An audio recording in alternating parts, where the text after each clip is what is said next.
Staying stuck and not speaking about it.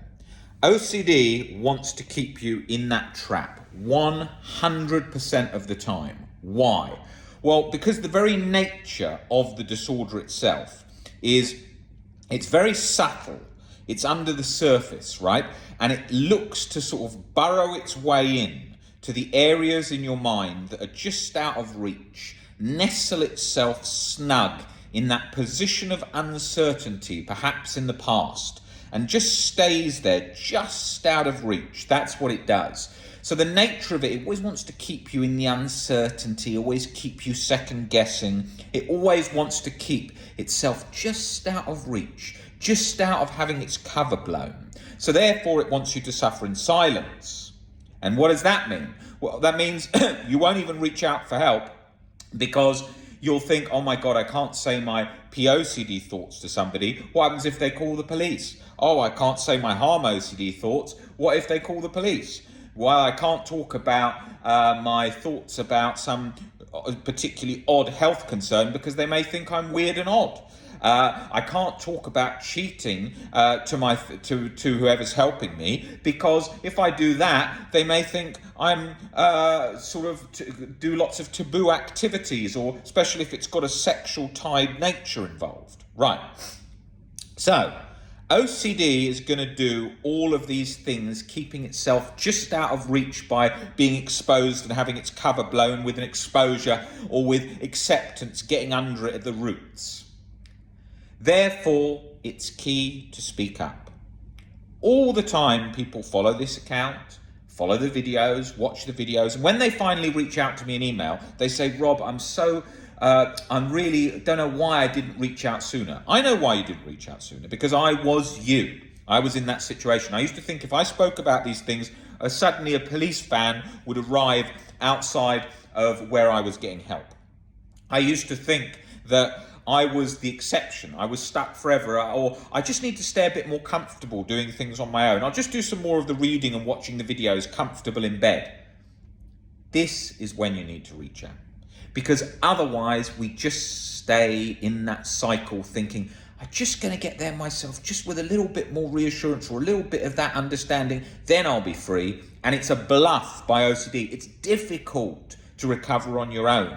That's not me just saying that because I want you to come in. It's because I do know what that felt like. It wants to keep you safe. It wants to keep you in a position where you're never you're just still in your uncomfortable comfort zone. That's where it wants to keep you. Your uncomfortable comfort zone. And so if you'd said to me, oh, you can just read your way and lightly browse some videos, of course I would have taken that option. I didn't want to lean forward into discomfort. I didn't want to face the fear of possibly being rejected, because then even talking about it, what if it's true? What if I talk about it and then it becomes true? All these things. What if I bring about a cause of events from opening my mouth and talking about it, then all these things happen that I don't want to have happen. This is what OCD is trying to do. It's trying to specifically keep you stuck in that position ongoing forever, because it knows that's where you do not, it knows that it's like something that you put in the light. Suddenly you see the cracks in it. When it's in the dingy room, you don't see it, right? It's like, for example, if you were scared of fear of existential thoughts to do with solipsism, and you are scared, it tries to sort of lock you in from all areas of your mind. So what it does is it goes specifically to, okay, you're a robot, you're the only one who's conscious, everyone else is robots, everyone else is AI, everyone else is simulation, whatever. But then it's specifically, you go, okay, I want to get help, I want to get better, right? So you think, okay, now's the time to get better. I'll speak to someone about it and get some help for my OCD. What if it's not OCD? What if it's real? Then it goes to, what if the person helping you is a robot? They can't help you because they're all part of the simulation. It's trying to lock you out from every single angle. Some people come into me who can't even speak, because they're so consumed in the OCD thoughts. They think if a word exits their mouth, it's going to cause some great shame, so they don't even speak. So some people come in and they don't speak, they haven't spoken for years. Imagine that. It's rarer, but I do see it a fair bit. People who are so scared, particularly with blasphemy thoughts. What if I just speak and then that's an offense against God, and then OCD convinces you of anything? OCD is the doubting disorder.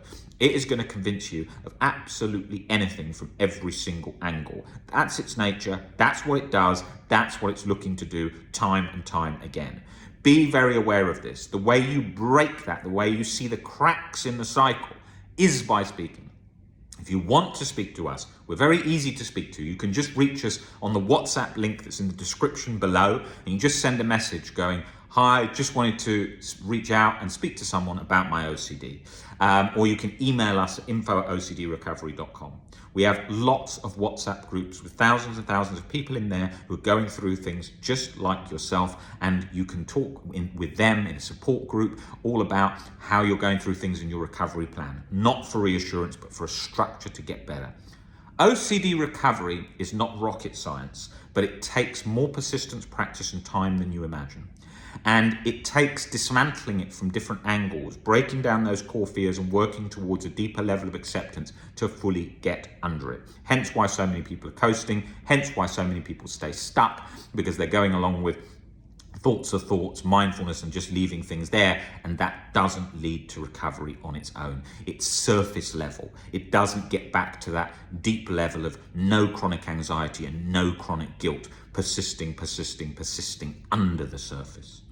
We've been there, we understand it. There's nothing you could surprise us with, any particular thought. Real event, I've got a real event. I had real event for years locked on. Real event isn't the problem. It's your perspective about the real event that's causing the chronic guilt and shame, that constant sort of cortisol soup, anxiety-like cycle under the surface. It's that that's doing it. Okay, the real event doesn't matter. Oh my God, I did something when I was 13, and then it's going to bring a lot of shame. Yet your mind is specifically looking for those cloudy moments. And even if the event's real, it's still your perspective. Yeah, but everyone would be scared of that. No, it's still your perspective. Most of society is very irrational on these things. So we need to look at and move towards unconditional self, life, and other acceptance. You can get there. You are not alone.